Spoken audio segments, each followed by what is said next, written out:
Hello, Bebe. Hey, Abby, it's so great to see you. It's so good to see you. We've texted a bit, even over this summer, but it's just I miss your energy. I miss seeing you. I know, and I miss your hair has grown since I've seen I you. know, I know. Yeah, It's always like different. It's yes, crazy. yeah. And I Yeah, last saw you at a rehearsal in Brooklyn, I yeah. think. Yeah. What year was that? Maybe that. Not this year. No, it was like 2018. Yeah, sounds like. I don't even remember. Yeah, yeah, Um, yeah. been a while, but it's awesome. Thank you for chatting with me this morning. Love it, love it. Yeah. So you are in Columbus, Ohio. I'm in Columbus, Ohio. It's a sunny morning, a little chilly. It's the beginning, really, I guess, of that fall that we know and that we've been avoiding. But yeah, Yeah. it's Yeah. and you are. Oh, I'm in Urbana, Illinois. So I'm about 5 hours from you. I'm an hour behind in time zones, but I am here. It's more wintry than usual. It's brisk out. I was gonna maybe do this sitting out on the porch, but it's a little too chilly. yeah, So yeah. so what you got for breakfast this So morning? far, my cup of Just, coffee. just the coffee. Um, and later there's going to be oatmeal cooked in a double boiler, which makes it very special. My old mentor, Ruth Grauert, made it that way up at our summer place in Maine, and I think of her. She died at 101 this spring. Uh, Wow. yeah, it was an amazing journey, but and this idea, it's funny, this thing about mentors and just people that you refer back to for various reasons in your life. It's not so much like a professional mentor, but just people who you Yeah. think about when you make coffee, or when you who told you to, the names of leaves of trees or stuff like that, of just we don't start we don't come full-fledged, you know what I mean? And so Yeah. I don't know, just a nice reference.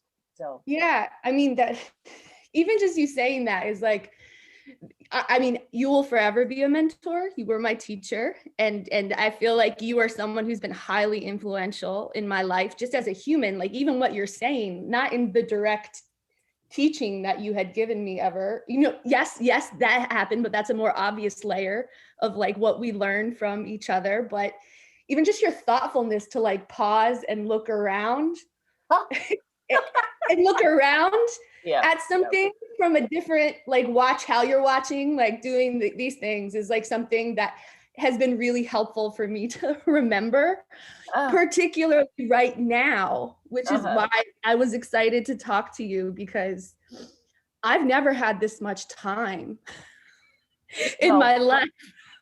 yeah, and you are somebody who moves so quickly all the Yeah. time. And um, Yeah. but I want to also say that mentoring thing, and I didn't mean to just sort of like say like I am your mentor because I was your teacher, but No, you no, no. I are didn't. you. Oh, okay, but Yeah. it's a two-way flow, because I was just thinking earlier of other pieces that I've seen of you, and seeing how you work, and the dirt projects that we did together, and your energy and your focus was captivating, and I learned so much about like just how to marshal and gather force, which is kind of what we need these days. Yeah. If not for, it's a gathering of many Mhm. kinds of things that I feel That need. was to give some context, that there was a work. I was in grad school at Ohio State, and for one semester we didn't have my last year of grad school, we didn't have a theater to perform in. So we was at the cattle. It's like where they would sell cattle or Oh have yeah, auctions, and show chickens. It was the show chickens. agricultural Yeah. arena, So indoor, the dirt it was an floor. indoor dirt arena. There was some fencing in the dirt underneath our feet, but I've never had so much fun dancing and getting in the, we were wearing these white jumpsuits, and they were just, for me, I'm a sweaty one. So the dirt stuck to my sweat, stuck to my, Oh but yeah.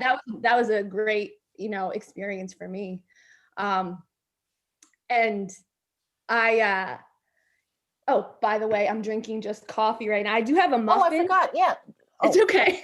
Please. I Yeah. have a muffin. I usually don't eat a ton in the morning because I have to go teach. And it's like the older I get, the less I can eat before I teach. Yeah. So it's Yeah. like And it coffee. used to be the other way around, right? Yeah, I was like, I need, yeah. So Yeah. now I'll maybe take a couple bites of the muffin, carb up, sugar up, and then off to the races when I'm teaching. Wow. But uh, so how I'm curious because I feel like my experience since March has shifted so much. My trajectory of understanding, like comprehending what is happening, sort of how I dealt with it energetically, emotionally, like with my own focus has been such a ride.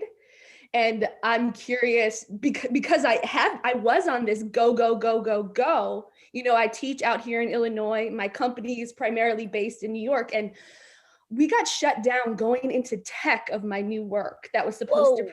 premiere and then tour all summer and tour. We were supposed to be in the UK in October. So we were like at this peak of energy and like, you know, focus and expectation because we had kind of put work in for 3-4 years on this piece. And then all of a sudden it was like, just kidding, we're locking down.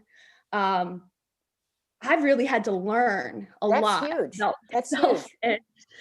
And yeah, you could feel this. I felt the different stages, I guess, of grief in a way where it's not like, not a mourning, but like, I didn't know what was happening. All I knew was like, I hit a wall, or it wasn't just me, the whole world was.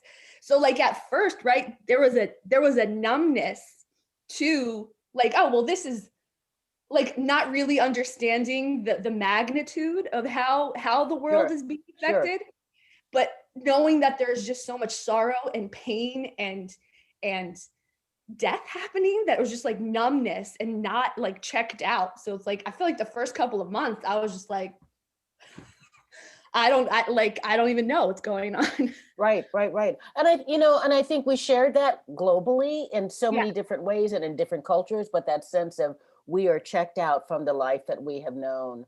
Yeah. Um, and, we've had so much time to think about it since then, since the beginning of it.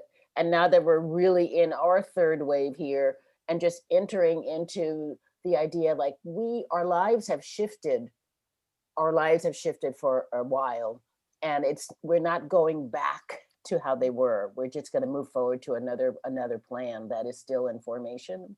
Yeah. And I think that I feel really fortunate that I have enough to eat. I got my roof. I'm okay financially. I'm okay with a place. We have David and I have our spot. We have our dog. We go to the park, and there's enough room. And just the regularity. What's new is just the regularity of those days. And oddly, when I was in Minneapolis working with a performer, choreographer, and making a solo for her, Erin Thompson, in mid-March, and I cut my visit a day short because it was time to come home on a plane with like 13 people. But that bit of dance practice and being in that was the end of an era.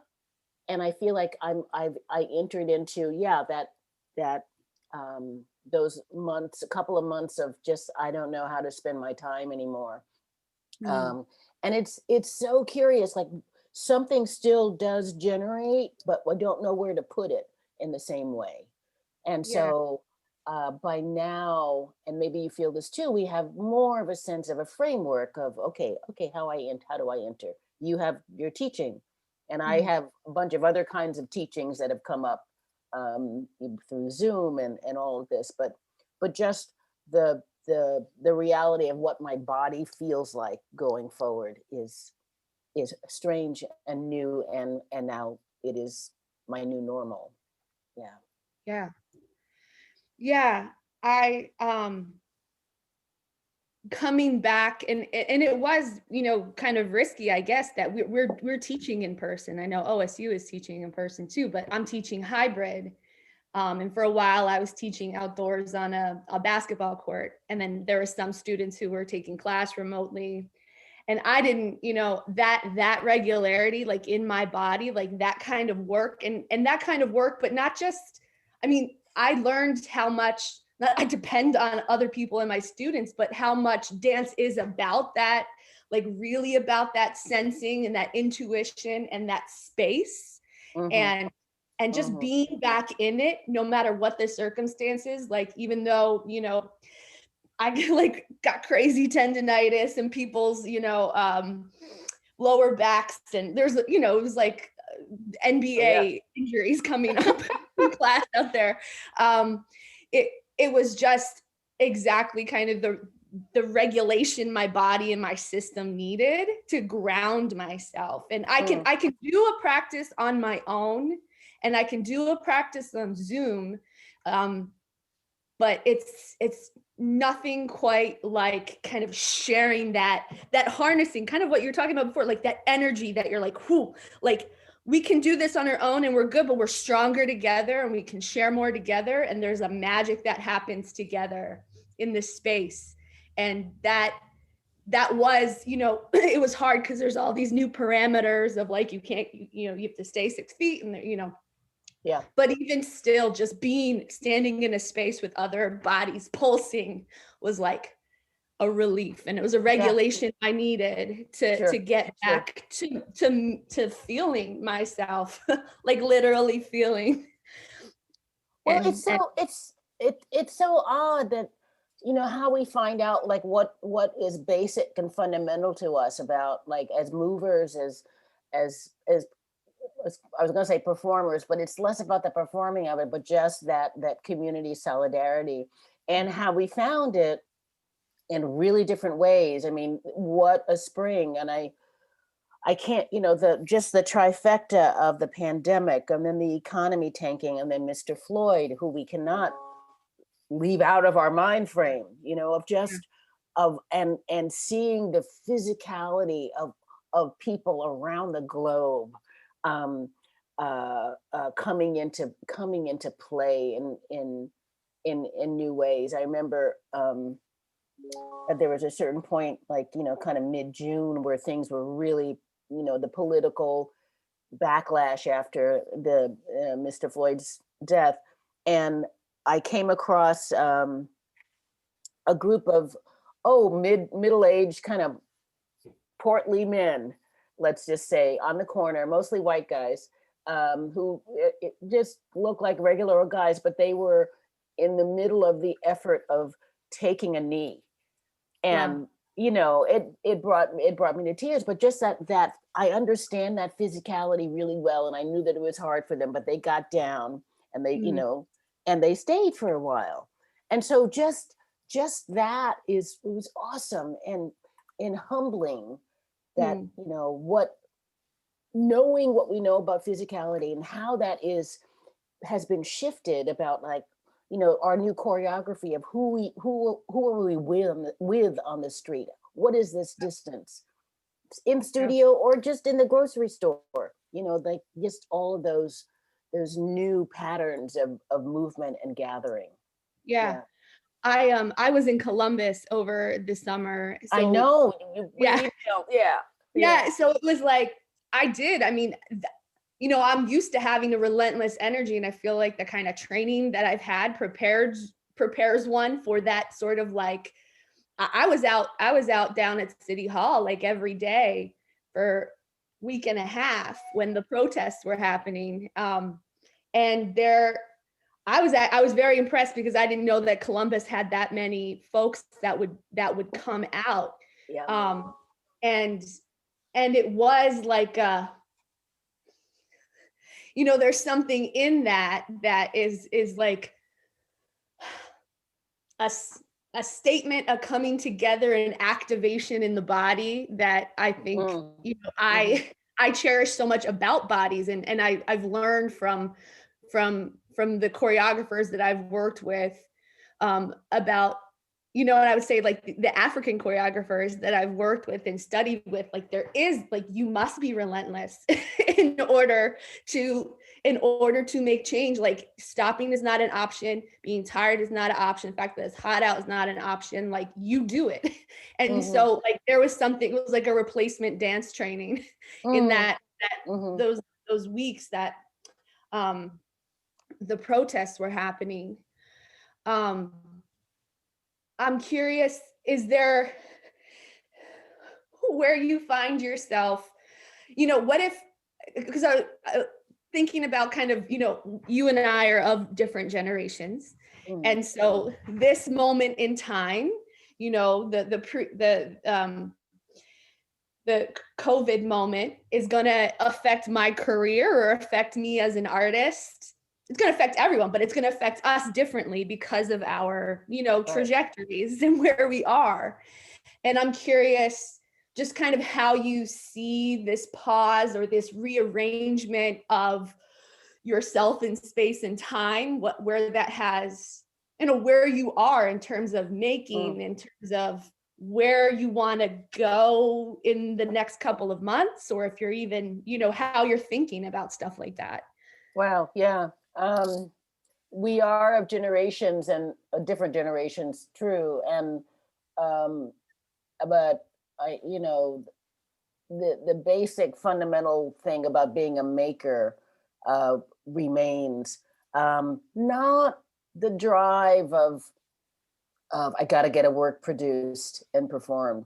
I'm like, yeah, I don't feel that so much, but I do feel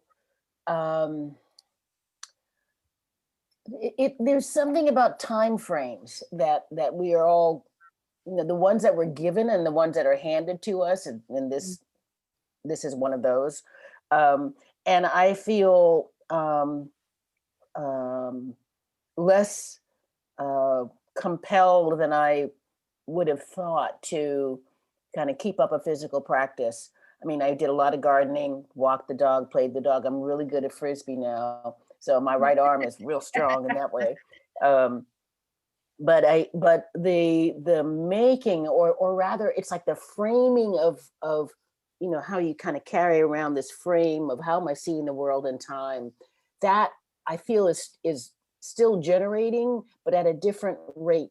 So I don't there's no piece that's coming out of it. I don't have a new choreography coming out of this, but I have you know, just my understanding of what is it that I see and how is that still with me. So I don't know. I've started doing more dance film, you know, video stuff, and that's been oddly satisfying, and boy, talk about spending time on a computer. I mean, there's nothing like editing on Final Cut Pro. But so, you know, I don't know. I don't feel like I'm at the end of things. I just feel like I'm in a different time frame, and I have the luxury to be able to survive that. Yeah. I you know, I was coming in hot to this lockdown. Like I had a lot of velocity behind me. And so the numbness I also think was a mechanism to like not like it was very overwhelming to think about how we were gonna, because at first we were like, oh, this is gonna be a month or two, and then okay, we'll pick up things over the summer, or we'll pick up things in the fall. Like so basically, you know, so much I tried to keep that same, you know, the relentlessness where it's just, you know, because it has served me. And that sort of tenacity of like, all right, well, figure out how to make it work, make a new plan, throw that next date, throw that plan away, make a new plan, make a new plan, make a new plan, like so many plans that at a certain point, and I think that it was really around, you know, the protests when they started, and then there was a different kind of another layer of consciousness or another layer of movement that was happening that occupied, you know, we always knew it was there. You know, there's been tons of George Floyd's before this summer, but actually having that space to then look around things was different. And so that, I feel like that was like a rupture in like the how I felt, prior, in terms of like push, push, push. And I think like I'm at a point right now where it's just like, I can't keep up this, like, maybe, like maybe it's going to happen. Maybe this is going to happen. Maybe, I think my theme is like, what can I let go of? Like, what is worth letting go of? What is the universe telling me to let go of? And then also what is simultaneously being reinforced about like what I need to really hold on to. And I think I'm in the middle of really arranging how I understand that in terms of making, and in terms of, I have a large cast. I had 10 people in this work. So it does take an intense amount of time to organize and plan that kind of thing. And so even like thinking of new ways of like communicating with large groups, but having the fluidity. And I almost think that I didn't give my dancers enough credit to like give me a break, because they're like, we know you can't control what's happening. But I think I just felt so much pressure to be like, we're gonna make this work and we're gonna find a way. And it's just like, no, like the universe is really saying no. Right. And so and I don't know if it's helpful, but just the whole time frame, and make a piece and over years, and then you're going to get it produced, you get the funders in there, and you get the granting and blah blah blah blah. All of that is a construct that was made. It's not like it's fundamentally the only way. And so we really are using this time to find out like that there is, wow, I'm still here. I can breathe through this, and it's not my fault. As well as the fact, and it's great that your folks are saying like, we got this. The world is just going to look differently through time. And whatever piece you made that you were going to make is, imagine, it has a whole different kind of relevancy or not, because of the new time. So this was also like this breathing time for us all to just like, wow, what's relevant now, and what was relevant then, and what do we still have to keep, I feel like I keep coming back and forth, like, how lucky am I that I had this tour and all this work, and now there is the opportunity to understand what it really should be. That's great. So like I do feel lucky in a way. At the same time, I've got so much gray hair from from starting from March, of the like the battering ram of emails and coordinations. But I do I mean, I know Trump said this, and it's not to sound like him, but things are what they are. Things are. He's not the only one who said that. That's just a string of words that he happened to pick up. Right. So they are what they are, and they we're gonna get through it. And I think it's like, okay, the relentlessness is still there. It's like, I'm not kind of defeated. We're not defeated. Like there's a reinforcement that'll ground itself and make itself apparent. And I also think like there's a something that I feel like I learned from you in a way, is that there is this, like, there's multiple ways of thinking and problem solving that aren't sort of direct conscious ways of solving problems, but like the body and the mind, there's something simmering, and it might come out in the body. And then maybe eventually you'll have words to put to it. And I feel like that's happening. And maybe one day I'll have words to it, but it's like, okay, now like let go of trying to control it from the top down, and like figure out how to work in this other direction. Wow. Yeah, that's great. And we will get through this. And if anything, I don't know. Okay, I don't have words of wisdom. I just have words of wonder, perhaps, if I'm lucky. But we will get through this. And we are changed by it. And we didn't know where we were going before, but we assumed that we did. And that how the world would work. So we have this other thing, and we are all experiencing this, and that, all the grief and the pain, as well as the, the joy is still with us. So anyway, That's good. Yeah. So what are Um, you gonna do the rest of your day? What's up? I, I have a heavy teaching docket today. It's about 8:30 now. I teach at 11. Then I have some meetings. Then I have some more teaching and some more teaching. So, Okay. oh yeah. What about you? I got some computer work. I got the walking the dog in the park. Yeah. I got the if I'm smart, I got the little kind of PT work I'm doing to kind of heal my frisbee shoulder. And it's good. And thinking about what to possibly make for Thanksgiving dinner in a couple of weeks. Maybe there's Mhm. pie involved, but that's it. So Awesome. Well, always great. Always yeah, great to talk to you. it's Yeah, awesome to talk to you. yeah, and it inspiring both ways. Just or Yeah. at least you know what I mean of just Yeah. this Yeah. exchange. And if anything, these times have given us a little more access Yeah. in a particular way. So Yeah. There's been a different information sharing for sure that I yeah, hope stays with us as we move forward. There's no going back. yeah, no going back. So, wow, it was awesome talking to you. Thank you so much for joining me on Yay. Zoom. Yeah. Yeah, yeah. This was great, Abby. I'm looking forward to the Yeah. next time. Yes. Thank Okay. you. Okay. Bye. Bye.